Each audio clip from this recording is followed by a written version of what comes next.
Hello, मैं शुभम आप सभी का मैथोलिक्स चैनल पे स्वागत करता हूँ। और आज हम अपना परसेंटेज का पार्ट 8 जिसके अंदर प्रीवियस ईयर क्वेश्चंस देखेंगे परसेंटेज के हम। ठीक है, लगभग बेसिक हम सारा कुछ परसेंटेज का पढ़ चुके हैं। जितने भी क्वेश्चन परसेंटेज के एसएससी में आए हुए हैं या कुछ अलग एग्जाम्स में भी आए हुए हैं, हमने वो सारे के सारे उस तरह के जो टाइप थे सारे कवर अप कर लिए हैं। अगर आपने वो वीडियो ना देखी हो, इससे पहले 7 पार्ट ऑलरेडी अपलोड हो चुके हैं, आप उनको जाके देखिए। और प्रीवियस ईयर में हम कुछ नहीं है, जो हमारे लास्ट ईयर आए हुए क्वेश्चंस हैं वो सारे हम यहाँ डिस्कस करेंगे। ठीक है, सारे बेसिक क्वेश्चंस हैं, क्योंकि लगभग एग्जाम में इस तरह के क्वेश्चन आते हैं। बल्कि जो 2-4 क्वेश्चन हार्ड आते हैं, मैंने उनका टाइप बना के अलग से सारे के सारे टाइप परसेंटेज के अंदर कवर कर लिए हैं, जो 7 पार्ट कराए हैं उनके अंदर। तो आप पहले उनको देख लीजिए, उसके बाद इस वीडियो को देखेंगे तो आपको बेनिफिट ज़्यादा मिलेगा। और इसकी पीडीएफ अगर आपको चाहिए, जैसे कि मैंने प्रीवियस ईयर के क्वेश्चंस की पीडीएफ में लगभग 50 से 55 क्वेश्चन हैं। आप उस पीडीएफ को मेरे टेलीग्राम चैनल पे जाइए, वहाँ से डाउनलोड कीजिए और पहले खुद से प्रैक्टिस कीजिए। अगर नहीं बनते तो फिर आप वीडियो देखना, आपको बेनिफिट ज़्यादा होगा। ठीक, चलिए शुरू करते हैं। पहला क्वेश्चन देखते हैं। हमारा पहला क्वेश्चन क्या है?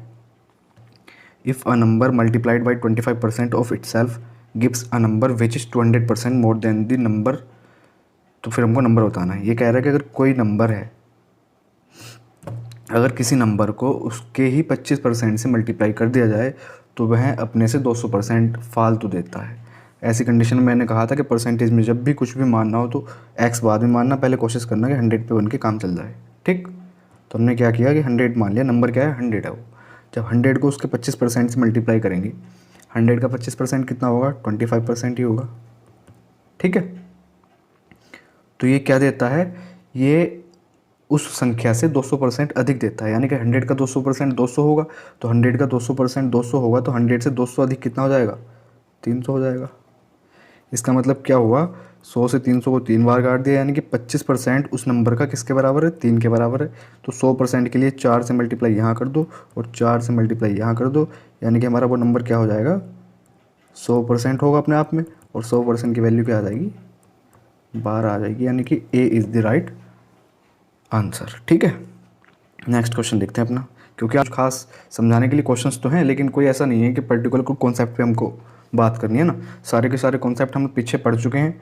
आप उन वीडियो को देखोगे तो अच्छे से समझ में आएगा। और यहाँ पे हम क्वेश्चंस को डायरेक्ट ही करने की कोशिश करेंगे, ना कि कोई बेसिक से। ठीक है, दूसरा क्वेश्चन देखते हैं हमारा क्या है। The value of an article depreciates every year at the rate of 10% of its value if the present value of the article 729 then it's worth 3 years ago. क्या थी? मतलब ये कह रहा है कि 3 साल पहले किसी एक लेख था, कोई हमारा आर्टिकल था, है ना। आर्टिकल कोई भी एक वस्तु थी, लेख तो गलत लिखा हुआ है हिंदी में। अगर कोई हमारा एक आर्टिकल था 3 साल पहले, उस पर जो है हर साल 10-10% का डिप्रिशिएशन हुआ है। यानी कि उस पर 10-10% उसकी वैल्यू घटती चली गई, ये लगातार 3 साल तक। ये मैंने ये वाला केस कॉन्जुगेटिव में पढ़ाया है, उसके 3 तरीके बताए हुए हैं। A+B वाला फॉर्मूला भी लिखवाया हुआ है, रेशियो से भी बताया हुआ है। ठीक है, तो आपको करना क्या है? रेशो से अगर हम करें, 10% का मतलब क्या होता है? 10% का मतलब होता है 1/10, यानी कि 10 पे एक वैल्यू हर साल घट रही है, तो 10 से 9 हो रही होगी। ठीक है, और 3 साल की बात चल रही है तो 3 इसकी पावर लगा देंगे, यानी कि 1000 अगर कोई वैल्यू थी अपने आप में, तो आज वो 9 का क्यूब कितना होता है? 720। आज वो कितनी रह गई है? 720 रह गई है। इस 720 की वैल्यू कितनी दे रखी है हमको? 720 ही दे रखी है। 1000 की पूछ रहा है तो 1000 की कितनी हो जाएगी? 1000 ही हो जाएगी, यानी कि C is the right answer. C is the correct answer. ठीक है, नेक्स्ट क्वेश्चन देखते हैं। प्याज की कीमत में 50% की बढ़ोतरी की गई है। प्याज पर खर्च को समान रखने के लिए खपत में कमी का प्रतिशत बताइए। ये देखिए, क्वेश्चन मैंने भी प्रोडक्ट कॉन्स्टेंसी में कराया था, है ना। वहाँ से मैंने इसके भी 3-4 तरीके बता रखे हैं। आपको बेस्ट यही बता रखा है कि 50% की बढ़ोतरी हुई है। वैसे तो आपको याद होना चाहिए इसका, पर कोई बात नहीं। बढ़ोतरी दे रखी है हमको, यानी कि इंक्रीमेंट दे रखा है और डिक्रीमेंट पूछ रहा है। इसके लिए मैंने फॉर्मूला लिखवाया था 100 into increment upon 100 plus increment. 100 plus increment कितना हो जाएगा? 100 प्लस 50। 50 का इंक्रीमेंट है ना, तो 50 से 3 बार जाएगा। और 33 1/3% का हमको क्या करना पड़ेगा? डिक्रीमेंट करना पड़ेगा। किसके अंदर? एक्सपेंडिचर को सेम रखने के लिए खर्च के ऊपर हमको क्या करना पड़ेगा? 33 1/3% का कम करना पड़ेगा उसको, खर्च को। ठीक है, कम करना पड़ेगा। नेक्स्ट क्वेश्चन देखते हैं हमारा क्या है। एक आदमी के पास एक निश्चित राशि थी, वह आर्टिकल ही होगा, ये लेख तो नहीं होगा। A man had a certain amount with him, he spend 20% of that to buy article. यानी कि किसी एक आदमी के पास कुछ पर्टिकुलर अमाउंट था कोई, ठीक है। उसका 20% उसने एक आर्टिकल खरीदने में खर्च कर दिया, बचे हुए का 5% उसने ट्रांसपोर्ट पे खर्च कर दिया। देन ही गिफ्टेड रुपये 120, 120 रुपये उसने किसी को गिफ्ट दे दिए। उसके बाद if he is left with रुपये 1400 the amount he spend on transport is, ये बताना है हमको, ठीक है। ट्रांसपोर्ट पर उसने कितने रुपये खर्च की, कुछ नहीं है, हमने मान लिया कि 100% थे उसके पास स्टार्टिंग में, उसमें से उसने 20% कोई आर्टिकल खरीदने में खर्च कर दिए, तो कितने बचे होंगे इसके पास, 80% बचे होंगे। इस 80% का भी 5%, इसका 5% कितना होगा, 8 पंजे 40, यानी कि 4 हो जाएगा। 4% उसने कहाँ पे खर्च किए हैं, ट्रांसपोर्ट पे खर्च किए हैं, और इस 4% की वैल्यू हमको बतानी है, ठीक है। लेकिन बात अभी यहीं ख़त्म नहीं हुई। 80% में जब 4% ट्रांसपोर्ट के निकाल देंगे तो हमारे पास 76% बचेंगे, ठीक है। और इस 76% में से भी इसने 120 किसी को गिफ्ट कर दिए हैं, उसके बाद इसके पास 1400 रुपये बचे हैं, ठीक है। 1400 रुपये 120 इसमें से खर्च करने के बाद, अगर खर्च ना करता तो इसके पास कितने बचते, 120 + 1400, जो कि वैल्यू किसकी हो जाती, वैल्यू हो जाती है हमारी वो 76% की, यानी कि 76% की वैल्यू कितनी हो गई, 1520। और बतानी किसकी है हमको, 4% की बतानी है, ठीक है। तो 4% की कितनी हो जाएगी, बस अब तो क्वेश्चन में हमारे कुछ रहा ही नहीं कि 1520/76 × 4, ठीक है। 76 2 जब 152 होते हैं, यानी कि पूरा पूरा 20 टाइम्स कट गया ऐसे ही, और 24 जब कितने हो जाएंगे, 80। इसका मतलब क्या हुआ, ट्रांसपोर्ट पे उसने कितने रुपए खर्च किए, 80 रुपये खर्च किए, ठीक है। Option D is the correct answer. Next question देखते हैं हमारा क्या है। प्रीवियस ईयर में इस तरह के क्वेश्चंस आए हुए हैं, तो ऐसा मत समझना कि आसान क्वेश्चन है तो पता नहीं फालतू में करा रहे हैं क्या, लेकिन ये सारे के सारे क्वेश्चन प्रीवियस ईयर में आए हुए हैं। टफ क्वेश्चन आते हैं परसेंटेज के, लेकिन जैसे कि एसएससी सीजीएल टियर 2 में आ जाते हैं, ठीक। टियर 1 में भी इवन आने लगे हैं, पर इतने टफ भी नहीं आते। तो ये क्वेश्चन इस तरह के हैं, पहले सीजीएल के भी आए हुए इस तरह के क्वेश्चन थे, लेकिन अब लेवल अप हो गया है, उस तरह के क्वेश्चन कुछ हम आगे देखेंगे, ठीक है। ये क्वेश्चन क्या कह रहा है हमारा, एक परीक्षा में 52% उम्मीदवार अंग्रेजी में और 42% गणित में असफल रहे, यानी कि फेल हो गए। 52% अंग्रेजी में, इंग्लिश में, और 42% मैथ के अंदर। यदि दोनों विषयों में 17% फेल हुए हों तो दोनों विषयों में उत्तीर्ण उम्मीदवारों का प्रतिशत बताओ। ये क्वेश्चन मैंने वेन डायग्राम से बता रखा है, ठीक है, और डायरेक्ट करके ही बता रखा है, पर हमको पेपर के अंदर किस तरह से करना चाहिए, हमको पेपर के अंदर यही करना चाहिए। 52 + 42 कितने आ गए, ये फेल वाले आ गए टोटल, लेकिन इनमें जो 17 है ना, ये दोनों में बार बार इसमें भी 17 ऐड हो रहा होगा, इसमें भी 17 ऐड हो रहा होगा, तो एक 17 को हमको निकालना पड़ेगा। यहाँ से कुल मिला के हमारे क्या आ जाएंगे, टोटल नंबर ऑफ फेल्स आ जाएंगे। तो 52 और 42 कितने हो जाएंगे, 94 में से 17 जब जाएंगे हमारे कितने बचेंगे, 14 में 7 गए 7, 8 में 7 गए 7, यानी कि 77% क्या हैं, फेल होने वाले हैं, जो कुल मिला के फेल हुए हैं। एक बात बताओ, जब 77% फेल हो गए तो पास होने वाले कितने रहे होंगे, 23% रहे होंगे, टोटल तो 100% होंगे। तो हमारा क्या हो जाएगा, A is the correct answer. अगर इसका आपको देखना है बैंड डायग्राम वगैरह किस तरह से हम और दूसरा तरीके से करते हैं ना, तो पीछे वीडियो में देख लेना जाके, बाकी इतना सबको आता ही आता है। नेक्स्ट क्वेश्चन देखते हैं क्या है हमारा। एक चुनाव में 2 उम्मीदवार थे, एक उम्मीदवार ने 40% वोट हासिल किए और दूसरे उम्मीदवार को 298 वोटों से हरा दिया। चलो ठीक है, तो मतदान किए गए कुल संख्या क्या है वोटों की, अच्छा 298 वोटों से हार गया। तो मुझे एक बात बताओ, एक इसमें 2 ही रहे होंगे, एक विनर एक लूज़र। अगर हारने वाले को 40% मिले हैं तो जीतने वाले को कितने मिले होंगे, 60% मिले होंगे, यानी कि कितने से हरा दिया इसको, 20% से। बस 20% की वैल्यू कितनी रखी है, 298, ठीक। या फिर 10% की वैल्यू क्या हो जाएगी, 149, और 100% की हमको बतानी, तो 1 0 इधर लगा दो, 1 0 इधर लगा दो, सी इज़ द करेक्ट आंसर। ख़त्म, इतना सा क्वेश्चन था। बाकी अगर आपके इलेक्शन रिलेटेड थोड़े अच्छे लेवल के क्वेश्चन देखने हैं तो आप इलेक्शन वाली वीडियो देखिए, उसमें 5-7 क्वेश्चन कराए हैं मैंने, और सारे के सारे अच्छे क्वेश्चन हैं, और उसमें भी 1-2 क्वेश्चन ऐसे हैं जो प्रीवियस ईयर के अंदर आए हुए हैं, ठीक है। नेक्स्ट क्वेश्चन देखते हैं हमारा क्या है। When a number is increase by 22.5% gives 98। अगर किसी नंबर को 22.5% बढ़ाते हैं तो हमको क्या मिलता है, 98 मिलता है। तो इसमें हम क्या करेंगे, 22.5% कितना होता है, 45/2%, परसेंट के लिए 100 लगा देंगे नीचे, ठीक। 5 से इसको काट दो, 5 9 जा, और इसको काटेंगे तो 20, क्या आ गया हमारे पास 9/40, यानी कि हमने कितना बढ़ाया है, 9 बढ़ा दिया है। अगर कोई अपने आप में पहले 40 था, उसने कहा ना कि 22.5% बढ़ाना है, 22.5% का मतलब 9 हो गया 40 पे, तो 40 पे 9 बढ़ने का मतलब 49 हो गया। इसने कहा है कि जब 49 कर दिया तो उसकी वैल्यू हमारी 98 होगी, यानी कि 2 गुना होगी। तो नंबर अपने आप में क्या रहा होगा, 80 रहा होगा। इसका भी 2 गुना कर दो। बेसिक क्वेश्चन है एकदम, और टीयर 1 के हिसाब से अच्छे क्वेश्चन है।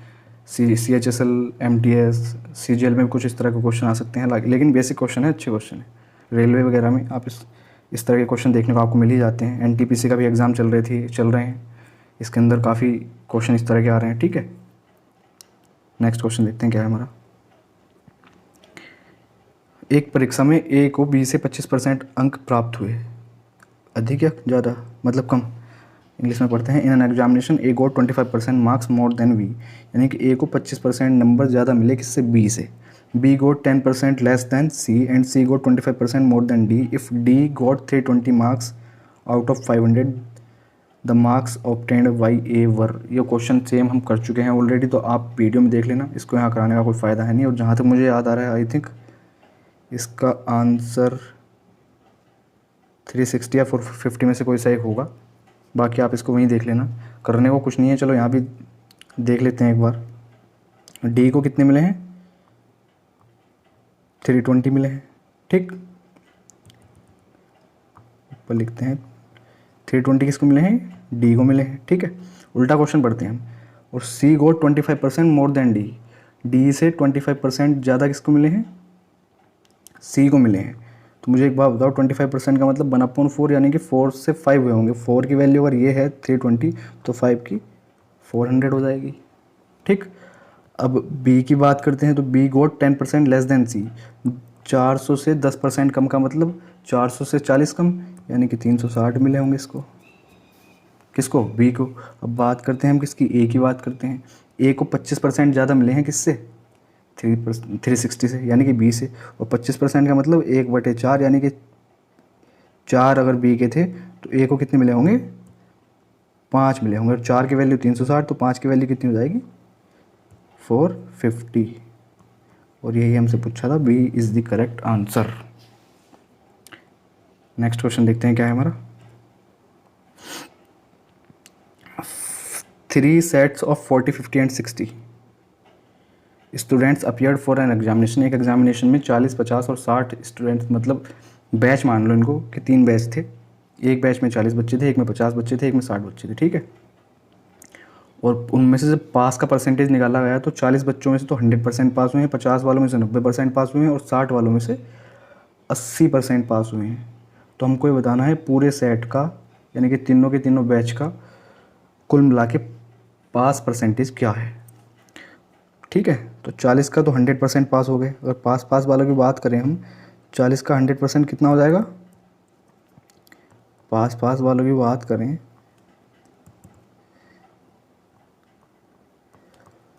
40 का तो 100% पास हो गया, यानी कि 40 तो पूरे पास हो गए। ठीक है, 40 तो 100 के 100% पास हो गए।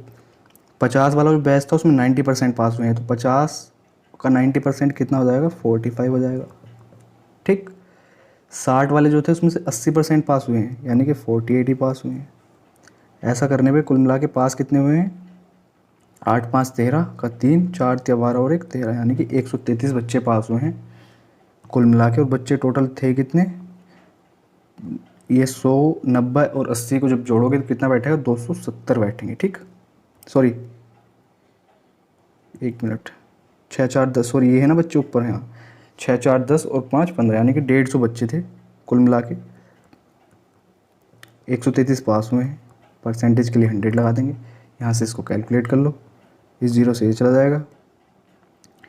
और 15, 5 से इसको काट लो, 5 3 ज़ा और 5 2 ज़ा, कितना बन गया हमारा, 266/3 बन गया। ठीक है,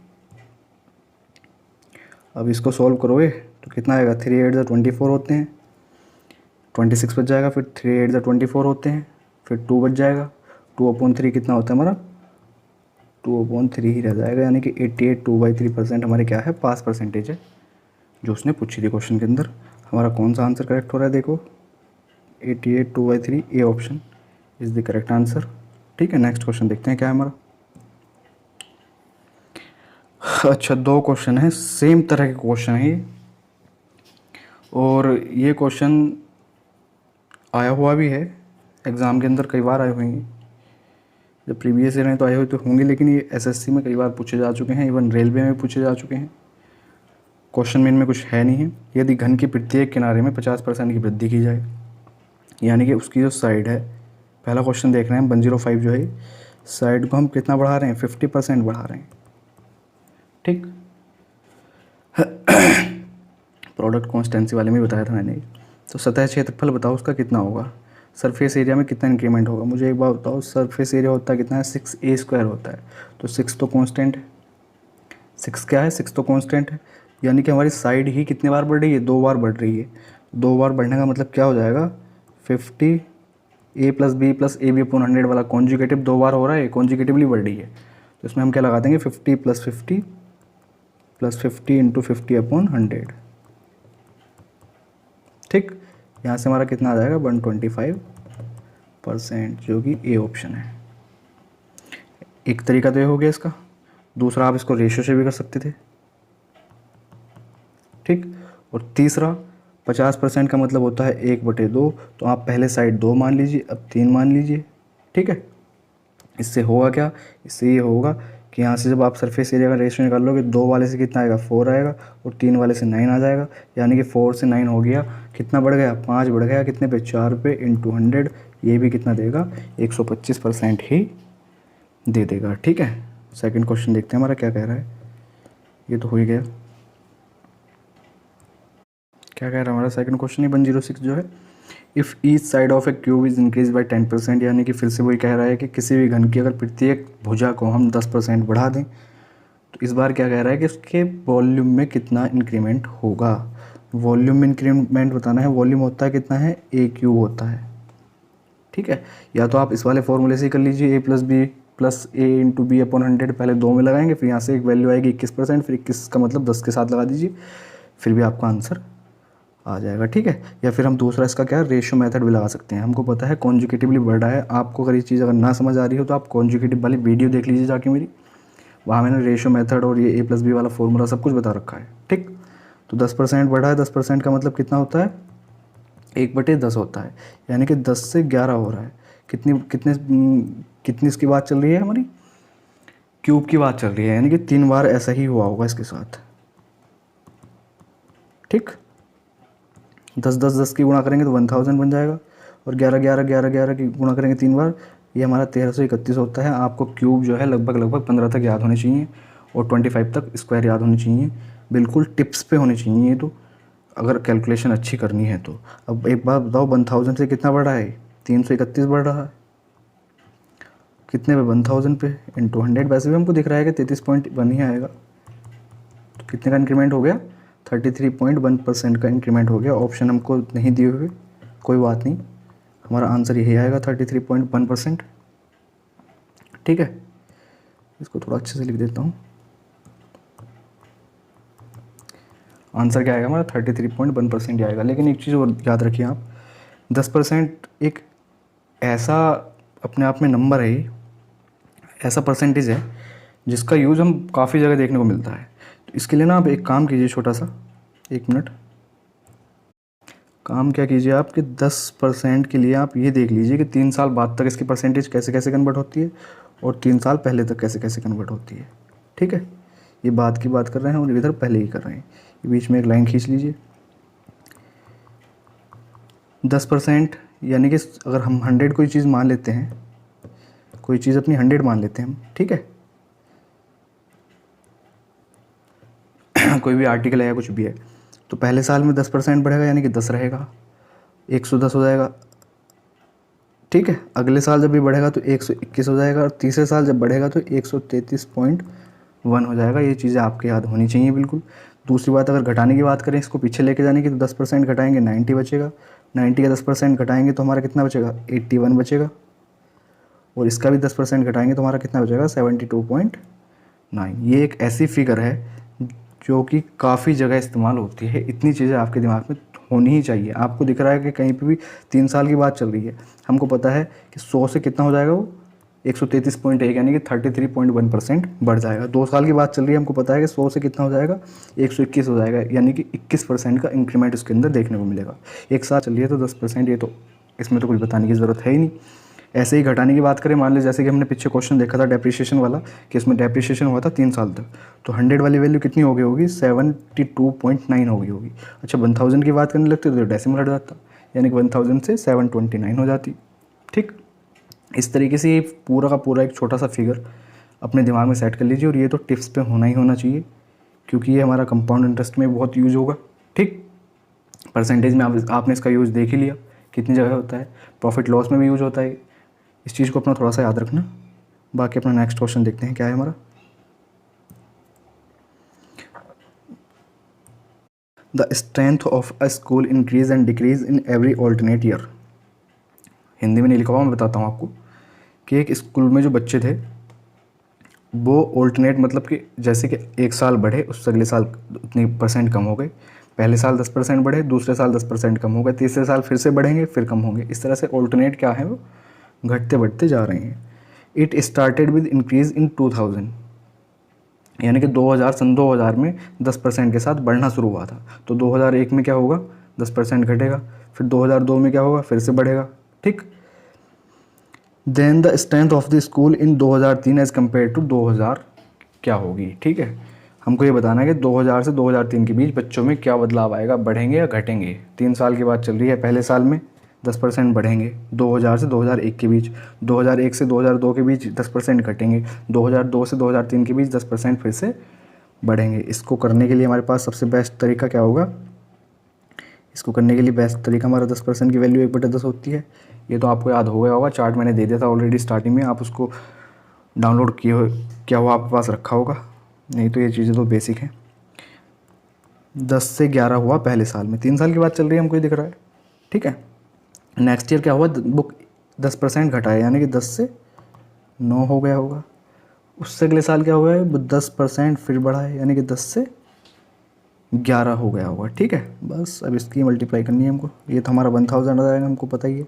इसकी करनी है, कितना होता है 11 नंबर 99, या फिर 121 मल्टीप्लाई 9 कर लो, 11 11 121 हो जाएंगे, और मल्टीप्लाई 9 करोगे तो 9 1 जा 9, 9 2 जा 18 का 8 हासिल 9 1 क्या आ गया हमारा 1079। ठीक, 1000 से 1089 हो गया, यानी कि कितना बढ़ गया है 89 इंक्रीज़ हो गया, कितने पे 1000 पे, इंटू 100, 2 जीरो से 2 जीरो कैंसिल आउट, और ये जो एक जीरो बचा हुआ है ऊपर जाके डेसिमल लगा देगा, यानी कि कितना आ जाएगा 8.9% का इंक्रीमेंट हमारा आ जाएगा क्वेश्चन के अंदर। देखो option number A is the correct answer. ठीक, ऑप्शन नंबर ए हमारा क्या हो जाएगा, करेक्ट आंसर हो जाएगा। एग्ज़ाम के अंदर ऐसे ही करके आना है। और नेक्स्ट क्वेश्चन देखते हैं अब हमारा क्या है। एक ऑफिस में 40% स्टाफ महिला, 70% महिला स्टाफ और 50% पुरुष स्टाफ शादीशुदा है, तो कार्यालय में विवाहित कर्मचारियों का प्रतिशत कितना है। अच्छा ठीक है, 100% मान लिया हमने। क्या है कि हमारे 100% क्या है, उसमें काम करने वाले लोग हैं ऑफिस के अंदर, उसमें से मैन और वुमेन है। मैन कितने हैं, वुमेन हमको 40% दे रखी हैं। ठीक है, तो मैन कितने बचेंगे 60% बचेंगे।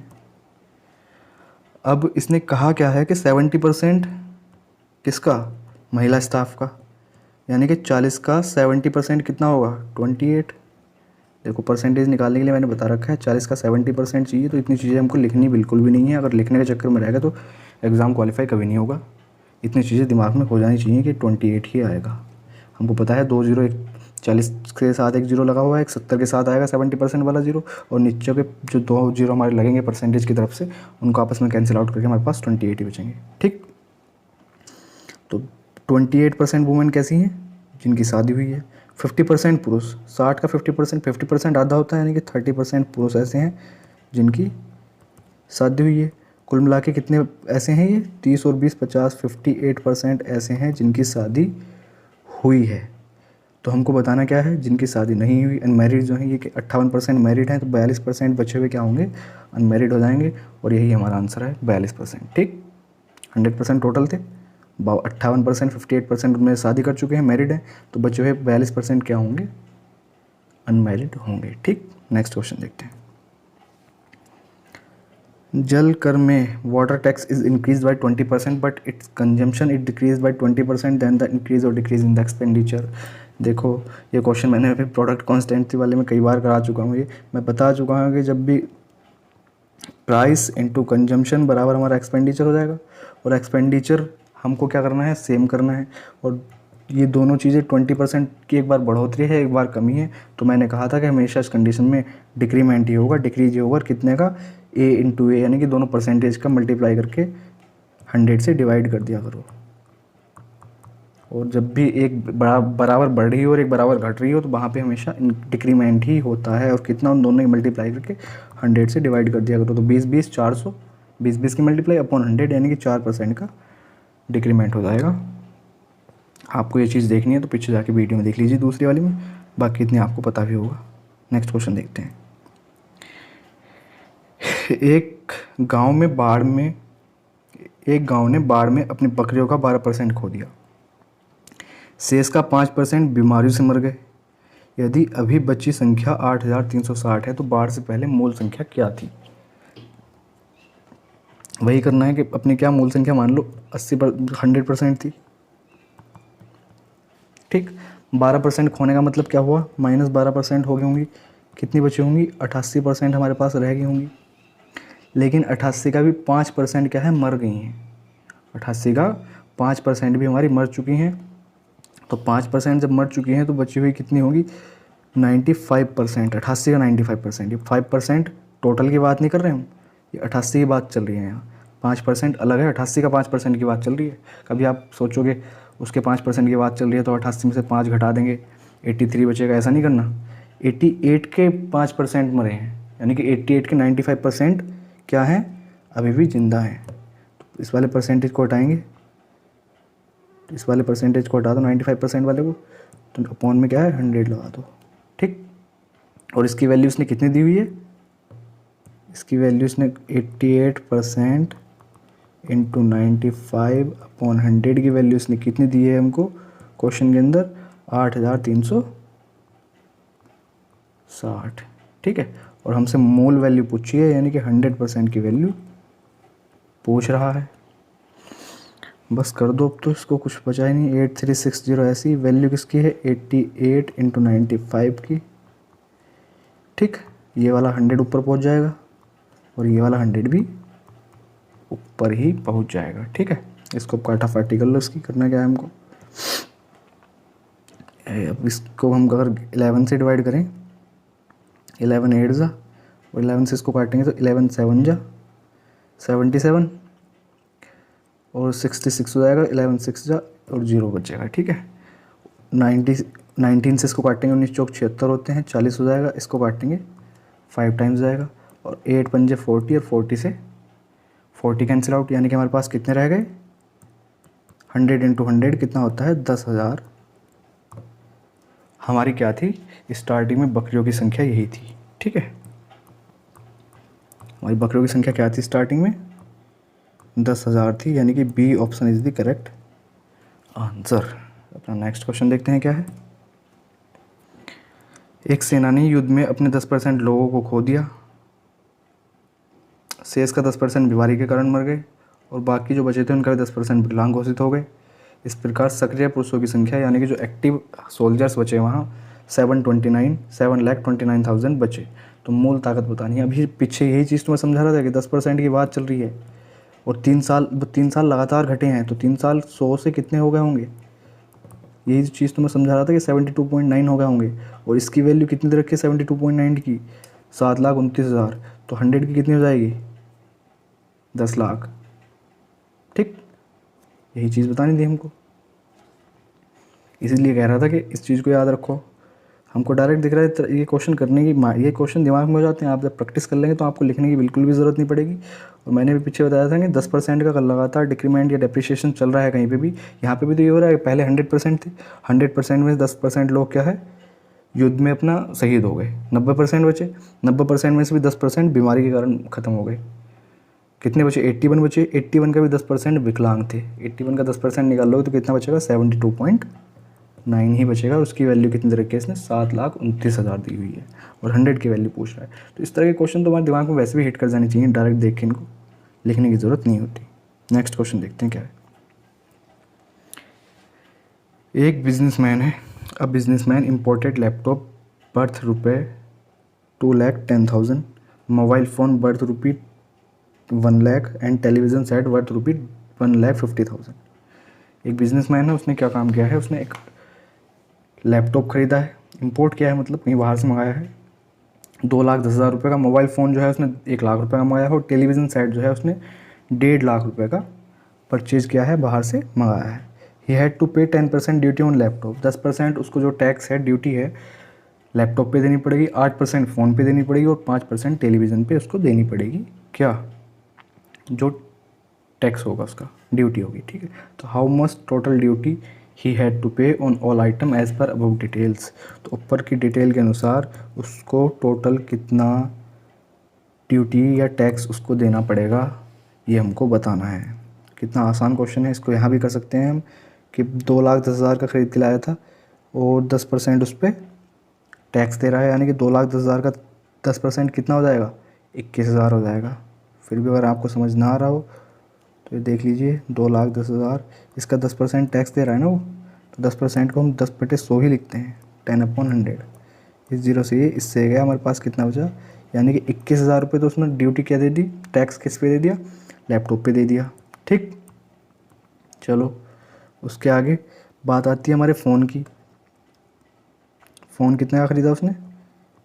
1,00,000 रुपये का। उस पर कितना दे रहा है वो टैक्स? उस पर 8% यानी कि 8/100। इसको करोगे तो कितना आ जाएगा? 8,000 आ जाएगा। यानी कि 8,000 रुपये उसने फ़ोन पे टैक्स दिया है, ठीक है। 1,50,000 रुपये का उसने क्या ख़रीदा है? टेलीविज़न सेट ख़रीदा है। इस पर कितना टैक्स दिया है? उसने इस पर 5% टैक्स दिया है। इसका 5% कितना हो जाएगा? 7,500 हो जाएगा। अब बस इन तीनों टैक्स को जोड़ दो, तीनों ड्यूटी को जोड़ दो, कितना आएगा? 21,000 और 8,000 कितने हो जाएंगे? 29,000, 29,000 और 7,500, 29 और 7 16, यानी कि 36,500 क्या है हमारा टोटल पेबल टैक्स हो गया, 36,500, ठीक है। यही हमको बताना था कि उसने कितना टैक्स ड्यूटी दी है जो बाहर से माल इंपोर्ट कराया है। तो उसने 36,500 रुपये टैक्स के तौर पे ड्यूटी दी है इंपोर्ट जो कराया था उस आइटम की, ठीक है। नेक्स्ट क्वेश्चन देखते हैं क्या है। 40% are the passing marks, a student gets 250 marks yet fails by 38 marks. 40% number चाहिए थे किसी को पास होने के लिए, ठीक। अब वो महाशय इतने महान थे कि 250 नंबर ही लेके आए, तो फेल तो होनी, मतलब फेल हो गए, 250 नंबर लाने के बाद भी फेल हो गए। और फेल कितने नंबर से हो गए? 38 नंबर से हो गए। यानी कि उनको 38 नंबर और मिल जाते तो वो पास हो जाते। 250 तो लेके आ गए थे, अगर उनको 38 और मिल जाते तो उनके 40% मार्क्स हो जाते और वो क्या था? पास हो जाते। यानी कि 40% की वैल्यू कितनी हो गई? 288 हो गई। बस यहाँ से 10% की निकाल लो, 4 से इसको काटोगे तो 10% आ जाएगा, 4 से इसको काटोगे तो 472 आ जाएगा, ठीक है। 4 से 7 टाइम जाएगा 28 और 8 को काटोगे तो 2 आ जाएगा। यानी कि 10% की वैल्यू 72 है, 100% की पूछ रहा है तो 1 0 उधर 1 0 इधर, 720 क्या है? मैक्सिमम मार्क्स आ जाएंगे हमारे जो भी कोई एग्ज़ाम होगा, ठीक। नेक्स्ट क्वेश्चन देखते हैं। A man's annual income has increased by 1.2 lakhs, but the tax on that he has to pay has reduced by 12% from 12% to 10%. एक आदमी की वार्षिक आय जो है 1,20,000 रुपये बढ़ी है, 1.2 लाख, ठीक। जो वो टैक्स दे रहा था पहले जो टैक्स दे रहा था वो 12% दे रहा था, लेकिन अब क्या है? 10% दे रहा है। टैक्स में उसकी टैक्स घटाया उसका। वह अब पहले जितना ही कर दे रहा है। अभी भी वो क्या कर रहा है कि जितना पहले टैक्स दे रहा था आज भी उतना ही टैक्स पे कर रहा है, तो उसकी बढ़ी हुई आय बताओ। ये क्वेश्चन मैंने करा दिया है पीछे, बेसिक आपको एक्स मान के करना है तो वहाँ से देख लीजिए। यहाँ तो मैं आपको डायरेक्ट ही बताने वाला हूँ, जैसे एग्ज़ाम के अंदर आपको भी करके आना है। हमको पता है कि income into tax percent is equals to क्या होता है, टैक्स होता है जितना टैक्स हम पे करते हैं। ये चीज़ सेम है, प्रोडक्ट कॉन्स्टेंसी में पढ़ाया मैंने, इसको आप जाके वहाँ देख लेना। ठीक, ये सेम है तो इनके रेशियो दोनों के आपस में क्या होंगे, एक दूसरे के अपोजिट होंगे। यानी कि टैक्स परसेंट का रेशियो इसने क्या दे रखा है, 12 से 10 हो गया, तो इनकम का रेशियो हमारा क्या होना चाहिए, 10 से 12 होना चाहिए। यानी कि कितनी बढ़ गई, 2 बढ़ गई, और 2 की बढ़ी हुई की वैल्यू उसने कितनी रखी है, 1.2 लाख। 2 की वैल्यू 1.2 लाख है, पूछ किसकी रहा है, बढ़ी हुई है, यानी कि 12 की वैल्यू पूछ रहा है। 12 बनाने के लिए 2 की वैल्यू इतनी है, इसको 12 बनाने के लिए 6 से गुणा करोगे तो 12 बन जाएगा, और 6 से इधर करिए तो 6 से हमको इधर भी करनी पड़ेगी, जो कि हमारा 7.2 बन जाएगा। यानी कि 7.2 लाख क्या है, उसकी बढ़ी हुई इनकम है। B option is correct answer. ठीक, इसका अगर आपको अच्छे से जानना है कि क्या हुआ ही, वैसे तो आपको पता ही होगा, नहीं अगर पता है तो जानने के लिए आप प्रोडक्ट कॉन्स्टेंसी वाला परसेंटेज का पार्ट 6 है आई थिंक, उसको देख लेना, आपको अच्छे से सारी चीज़ें क्लियर हो जाएंगी। ठीक, नेक्स्ट क्वेश्चन देखते हैं हमारा क्या है। बाकी इस क्वेश्चन से थोड़े जो टफ होते हैं वो क्वेश्चन भी मैंने वहाँ पे कराए हुए हैं, आप उनको भी देख सकते हैं। नेक्स्ट क्वेश्चन देखते हैं क्या है हमारा। एक छात्र को फ्रेंच में 22 अंक अधिक मिले, जो उसे जर्मन में मिला है उसके जर्मन अंक, अरे यार हिंदी में तो पता नहीं क्या लिखा हुआ है, इंग्लिश में पढ़ते हैं। I student get 22 marks more in French than what she got in German. यानी कि जर्मन से 22 नंबर उसको फालतू मिले हैं, किसके अंदर, फ्रेंच के अंदर। Her German marks are 28% of the sum of her French and German marks. यानी कि 28%, जो इसके अगर दोनों टोटल मार्क्स हम कितने मान लें, फ्रेंच और जर्मन के जो उसके टोटल मार्क्स थे उसका 28% क्या है, जर्मन मार्क्स हैं। अगर हम कहते हैं उसके टोटल मार्क्स 100 थे, तो इसमें से हमारे जर्मन मार्क्स कितने हैं उसके, 28%। तो फ्रेंच मार्क्स कितने बचे होंगे, 72% ही बचे होंगे भाई, टोटल तो 100% ही ना। ठीक, और इन दोनों के बीच में कितना गैप आ रहा है, 4, 12 में से 8 जाएंगे और 6 में 2 जाएंगे 4, यानी कि 44% का गैप आ रहा है। और 44% को उसने क्या कहा है कि 22 नंबर कम हैं किसके, जर्मन वाले के, या फिर ये कह देंगे कि फ्रेंच वाले के 22 नंबर फ्रेंच वाले के हमारे ज़्यादा हैं किससे, जर्मन वाले से। उनके बीच का गैप कितना है, 40%, और 44% की वैल्यू उसने 22 हमको दे रखी है, क्योंकि हमारे हिसाब से गैप तो 44% का आ रहा है, लेकिन वो कह रहा है कि 22 नंबर ज़्यादा है। 44% की वैल्यू 22, फ्रेंच वाले पूछे हैं 72 की वैल्यू पूछ रहा है। हमको दिख रहा है कि 44 का क्या है, आधा है 22, तो 72 का आधा कितना हो जाएगा, 36 हो जाएगा। 72% की वैल्यू पूछ रहा है ना, तो B is the correct answer. ठीक है, बी हमारा क्या हो जाएगा, करेक्ट आंसर हो जाएगा। कुछ नहीं था क्वेश्चन के अंदर। नेक्स्ट क्वेश्चन देखते हैं। एक आदमी धन का 30% दान में देता है, ठीक है, अपनी पत्नी और बेटे को क्रमशः शेष धन का 30% और 25% दे देता है, ठीक है। बाकी वह अपनी 3 बेटियों के बीच समान रूप से विभाजित कर देता है। उनकी एक बेटी को 42 लाख उसके हिस्से के रूप में मिले हों, तो आदमी का धन बताना है कितना था। बहुत धन था भाई, जो भी कुछ था, जब 42 लाख एक लड़के के पास आ रहे हैं, वो पूछो मत। कोई बात नहीं, 100% मानेंगे हम तो, कितना भी हो उसका धन, हमको क्या मतलब है उससे। अगर 100% उसका टोटल धन था, 30% इन महाशय ने दान कर दिया, तो कितना बचा होगा, 70% बचा होगा। अब 70% का भी क्या किया है उसने, अपनी पत्नी और बेटे को क्रमशः शेष धन का 70 और 25% दिया है। 30 और 25%, तो 30% कितना हो जाएगा इसका, 25% कितना हो जाएगा बताइए। 70 का 30% हो जाएगा हमारा कितना, 21, और 70 का 25% कितना होता है, 17.5। ये चीज़ें बाकी दिमाग में करने की हैं, आप लिख के कर सकते हो, पर करने की है नहीं ये। 70 का 25% निकालने के लिए 25/100 लिखोगे, ठीक है। फिर ऐसे करोगे, फिर 25 सत्ते के हमको पता है 175 होते हैं, एक अपॉन में 10 आएगा, ये जीरो यहाँ से हट के ऊपर जीरो लगा, पॉइंट डेसिमल लगाएगा, तो हमारा क्या बन जाएगा, ये 17.5 बन जाएगा। इतनी चीज़ों को दिमाग में कर लिया करो, ठीक। टोटल धन कितना था उसका, 100% था, 30% दान दीजिए तो 70% बचा। 70% में से भी 21% उसकी पत्नी के पास चला गया, 17.5 उसके एक बेटे के पास चला गया, ठीक। यानी कि इन दोनों ने कितना ले लिया, यहाँ से अगर हम बात करें तो 38.5 ये दोनों माँ और बेटे लेके बैठे हुए हैं 70 में से भी। 70 में से इनमें एक बात बताओ, 38.5 को अगर हम माइनस कर देंगे तो हमारे पास कितना बचेगा, 32.5 ही बचना चाहिए, सॉरी गड़बड़ हो गया, 31.5। यानी कि इतना धन उसके पास बचा हुआ है, और इस धन को इसने क्या किया है, इस धन को इसने अपनी 3 लड़कियों के बीच बराबर बराबर बांट दिया। यानी कि 3 लड़कियों का हिस्सा कितना है, 31.5%, तो एक लड़की का हिस्सा कितना हो जाएगा, 31.5/3 इज़ टू क्या हो जाएगा, 10.5%। और इस 10.5% की वैल्यू ही हमको कितनी दे रखी है, 42 लाख रुपए दे रखी है। देख लीजिए कितना अमाउंट था, 10.5% की वैल्यू 42 लाख, 100% की हमको क्या करना है, बतानी है।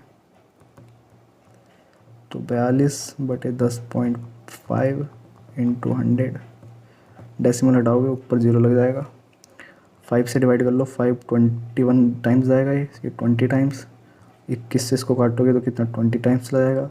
यानी कि क्या आ जाएगा हमारा, 400 lakh.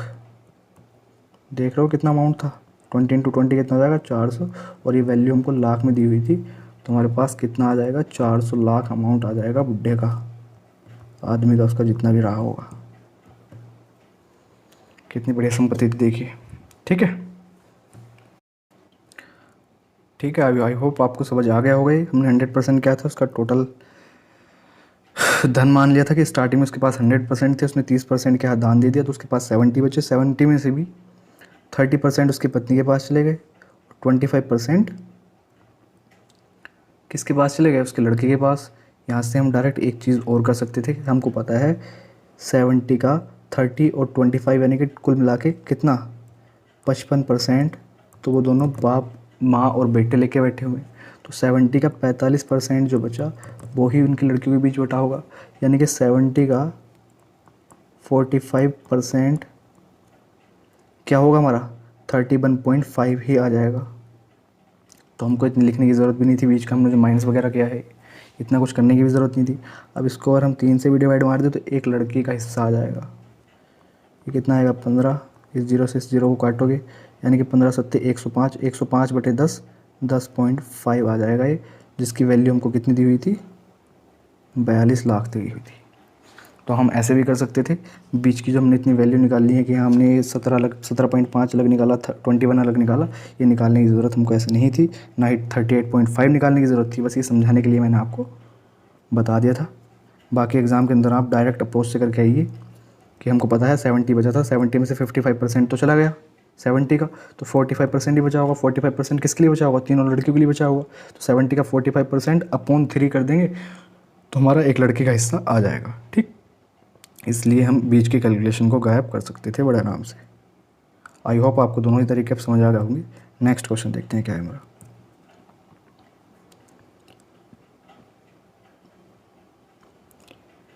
2 number are 90% and 75% lesser than a third number. चलो ठीक है। What should the first number be increase so that it becomes equal to second number. तीन संख्या हैं, जो पहली और दूसरी संख्या है तीसरी संख्या से 90% और 75% कम है।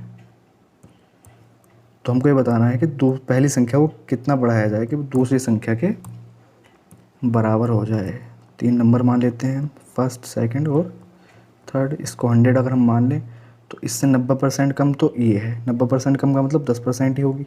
100 का 10% 10 हो गया। दूसरी वाली जो है 75% कम है, यानी कि 25% ही होगी। 100 का 75% 75 हो गया।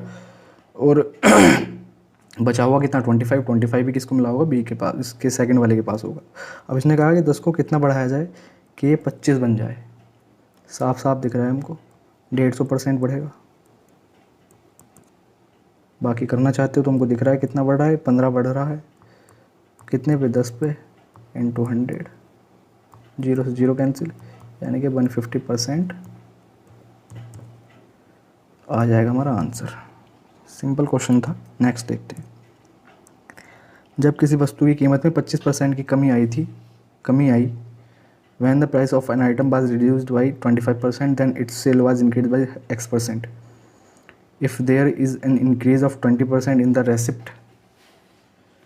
receipt अच्छा of the revenue, जितना रेवेन्यू आ रहा था उसमें 20% का इंक्रीमेंट हो गया, then the value of X will be, हमको ये बताना है कि उसकी X की वैल्यू क्या है। वस्तु की कीमत 25% बढ़ी है, बिक्री में भी X% की वृद्धि हुई है, तो जाहिर सी बात है कि उसकी जो इनकम थी, रेवेन्यू था, वो भी बढ़ा होगा। अब ये पूछ रहा है कि एक्स की वैल्यू बताओ, जो बिक्री इंक्रीज़ हुई है ना, ये हमको बताना है। ठीक है, 1 मिनट क्वेश्चन छोटा कर लेते हैं। ठीक है, अब आपको यहाँ एक चीज़ पता होगा, देखो कि price into sale is equals to क्या है, टोटल रेवेन्यू। जितना प्राइस होगा, मतलब जो भी कुछ प्राइस होगा, जितनी इसके हम सेल आउट करेंगे आर्टिकल्स की, उतना ही हमारा रेवेन्यू आएगा। ठीक, 25% की कमी, मतलब 25% का मतलब क्या हो गया, 1/4। प्राइस हमारा पहले 4 था, अब एक कमी आ गई यानी कि 3 हो गया, इंटू दोनों को एक साथ लेके चल रहे हैं हम, दोनों कंडीशन को। सेल में क्या हुआ है, उसके X% की वृद्धि हुई है। X% को हम लिखते ही नहीं, हम लिखते हैं कि A से B हो गया होगा, कुछ भी वैल्यू। सेल उसकी पहले A हो रही थी, अब B हो गई होगी, इनके बीच का गैप निकाल देंगे बाद में। रेवेन्यू में क्या है, 20% की वृद्धि हुई है। 20% का मतलब 1/5, यानी कि रेवेन्यू पहले 5 था तो अब 6 हो गया है। ठीक है, बस यहाँ से अब हमको करना क्या है, हमको A और V की वैल्यू, A/V निकालना है। तो A/V निकालने के लिए हम क्या करेंगे, इनको डिवाइड कर दो आपस में, यही हो रहा है। तो 4A/3B बराबर हमको क्या है, 5/6 दिख रहा है। साफ साफ ऊपर भी कर सकते थे, समझाने के लिए लिख रहा हूँ मैं, इतना कुछ लिखने की ज़रूरत होती नहीं है। यहाँ से A/B हमारा कितना आ जाएगा, 5/8 आ जाएगा। इनके बीच का जो गैप है वही तो X% है। इसने कहा है ना कि A से B जो भी हुआ है, इनके बीच का गैप जो परसेंटेज हम निकाल लेंगे वही क्या है, X% है। कितना बढ़ा है, 3 बढ़ा है, कितने पे, 5 पे, इंटू 100, कितना आ गया, 60% आ गया। 5 से इसको काटोगे 20 टाइम्स, और 23 60% आ गया। यही इस क्वेश्चन के अंदर पूछा था। बाकी ये तो हमको, मैंने आपको समझाने के लिए लिख दिया इतना कुछ, बाकी इस क्वेश्चन में लिखने की इतना कुछ ज़रूरत होती नहीं है। बताता हूँ क्यों। जब भी ऐसा क्वेश्चन आए तो बीच में लिखो 100। जितनी कमी या बढ़ोतरी स्टार्टिंग में हो रही है उसकी क्या नाम, प्राइस में, उसको लिखो नीचे। 25% की कमी हुई मतलब कि 75% पे बेचा। अब बाद में जो रेवेन्यू में हमारी उलटफेर हुई है, कितना, 20% बढ़ा है, यानी कि 120 हो गया होगा। ठीक, अब ये कह रहा है कि कमी कितनी आई है। ये दोनों रेशियो, अगर आपने रेशियो वाला को देखोगे ना पीछे जाके, क्या नाम, जो मैंने रेशियो से बताया था प्रोडक्ट कॉन्स्टेंसी वाले में, तो आप समझ जाओगे क्या हो रहा है यहाँ। अब हमको दिख रहा है कितनी कमी आ रही है इन दोनों की। ठीक है, अभी हमको दिख रहा है कितने की कमी, 45 की कमी आ रही है, कितने पे, 75 पे, इंटू 100।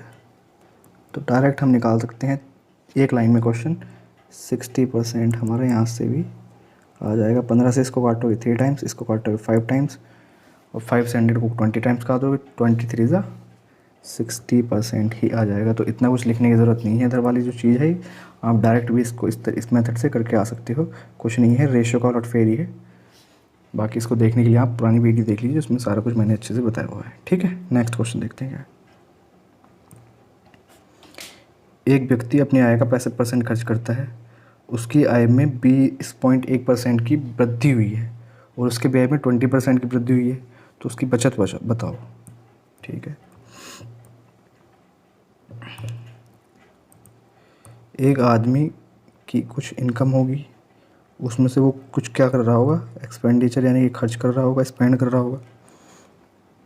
ठीक है, और बाकी की वो अपने बचा रहा होगा, सेविंग कर रहा होगा। अगर इनकम मान लो उसकी कितनी थी, पहले 100 थी, उसमें से 65 क्या है, 65% वो खर्च कर ले रहा था, तो हमारा कितना बचा रहा होगा, वो 35% बचा रहा होगा। ठीक है, सेविंग थी उसकी इतनी। लेकिन अब हुआ क्या है कि हमारी जो आय है ना, ये हमारी आय को 20.1% बढ़ा दिया इसने। आय में कितनी वृद्धि हुई है, 20.1% की। लेकिन व्यय में 20% की वृद्धि होगी, तो 65 का 20% कितना होगा, 13 हो जाएगा। 65 का 20% की उसने इंक्रीमेंट किया है ना। बढ़ाए तो हमने 20.1, 20 रुपये 10 पैसे, 13 रुपये इसमें से खर्च कर ले रहा है वो, तो कितने रुपए बचा रहा है वो, 7.1 रुपये अभी भी बचा ले रहा है। ठीक है, और इसके बाद इसने पूछा है कि उसकी बचत में कितने की बढ़ोतरी हुई। तो 7.1 की बढ़ोतरी होगी, 35 तो पहले भी उसके ऑलरेडी रखे हुए हैं, लेकिन 7 पॉइंट की भी होगी, तो 7.1 की होगी कितने पे, 35 पे इंटू 100। ठीक है, हमारा ये आ गया था। और इसको अगर हम डिवाइड करेंगे तो कितना आ जाएगा हमारा, इस डेसिमल को यहाँ से हटाएं, इसको पॉइंट को हटाएंगे तो ये 0 कट जाएगा, यानी कि 710/35, जो कि अप्रॉक्स बनेगा 20% का इंक्रीमेंट। यानी कि ऑप्शंस हमारे गलत दिए हुए हैं, ऑप्शंस ये हमारे ठीक नहीं है। 20 पॉइंट समथिंग आएगा, एग्जैक्ट 20 तो नहीं आएगा, लेकिन 20 पॉइंट समथिंग आएगा, लेकिन ऑप्शन में तो एक भी नहीं दिख रहा है।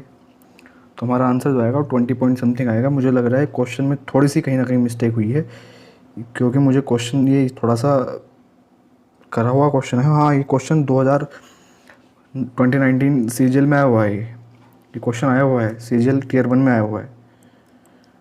ठीक है, और इसमें जहाँ 20% है, यहाँ 25% होना चाहिए था, और 25% होगा तो फिर हम क्या करेंगे कि 65 का 25% निकालेंगे, जो कि कितना हो जाएगा,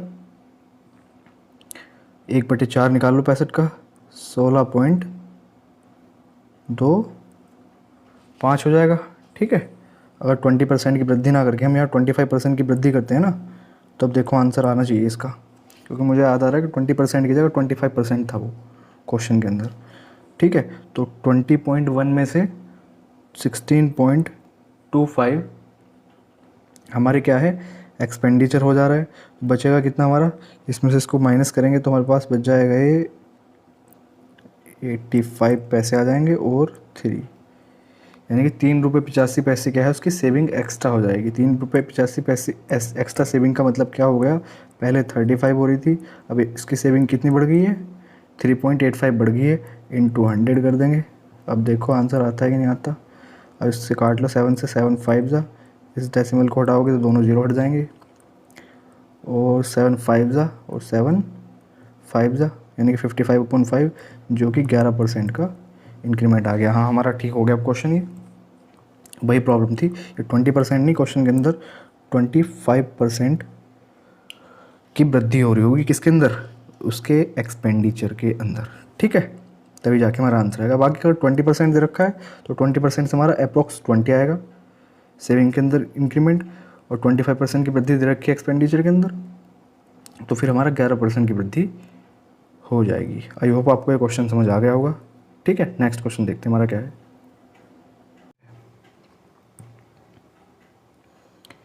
यदि पेट्रोल की कीमत 19% बढ़ जाती है और सुनीता पेट्रोल को केवल 12% अतिरिक्त खर्च करना चाहती है, तो कितने प्रतिशत खरीदे जाने वाले पेट्रोल को कम करना चाहिए। मतलब जो पेट्रोल पहले खरीद रही थी वो, उससे कितना कम करना चाहिए। देखो, जब भी इस तरह का क्वेश्चन आए, एक तो मैंने भी आपको पीछे कराया ही है, एक तो भी इस तरह का क्वेश्चन पीछे कराया ही है। अंदर ये price into consumption is equals to expenditure कहा है इसने। लास्ट जो हमने क्वेश्चन किया था अभी पीछे, जिसमें 75 सेम ही क्वेश्चन था वो भी, है ना, उसमें भी यही कर रहा था कि कंजम्पशन पूछा था कि कितना कम बढ़ती होगा, X% वाली वैल्यू जो निकाली थी। तो उसमें मैंने आपको क्या बताया था कि 100 है, प्राइस में कितना बदलाव आया है, 119% बढ़ी है प्राइस, तो यानी कि 119 हो गया, उसमें 25% घट रही थी पीछे, आपने ध्यान दिया हो तो। और हमारा जो एक्सपेंडिचर है उसको 12% बढ़ाना चाहती है, यानी कि 112 कर देगी वो। कितने का बदलाव आया है, 7 का, अपॉन ये वाली चीज़ हम नीचे रखते हैं, 119 इंटू 100 इज इक्वल्स टू क्या आ जाएगा, 7 से इसको काटोगे तो 4 टाइम्स, और 7 1 जा 7 और 7 7 जा 49। तो हमारे पास कितना बचा है 100/17, जो कि कितना हो जाएगा 17 5 जा 85.8, 5.8। इसने डेसिमल के करीब पूछा है, यानी कि 6% हमारा क्या हो जाएगा, आंसर हो जाएगा इस क्वेश्चन का। ठीक है, नेक्स्ट देखते हैं अपना। नेक्स्ट नहीं है, बस हमारे प्रीवियस ईयर क्वेश्चन यहीं पे ख़त्म हुए। बाकी क्वेश्चन इससे अलग भी हैं जो पीडीएफ के अंदर पड़े हुए हैं, आप उनको प्रैक्टिस करना अच्छे से। और अगर कुछ नहीं होता तो आपको पता ही है, टेलीग्राम पे आइए, टेलीग्राम पे आप आके मुझे मैसेज कर सकते हैं और पीडीएफ आपको वहीं मिल जाएगी टेलीग्राम पे। उसका चैनल का लिंक मैं आपको डिस्क्रिप्शन में दे दूँगा, आप वहाँ से जाकर उसको डाउनलोड कर लीजिए। ठीक है, मिलते हैं नेक्स्ट वीडियो में। Thank you so much.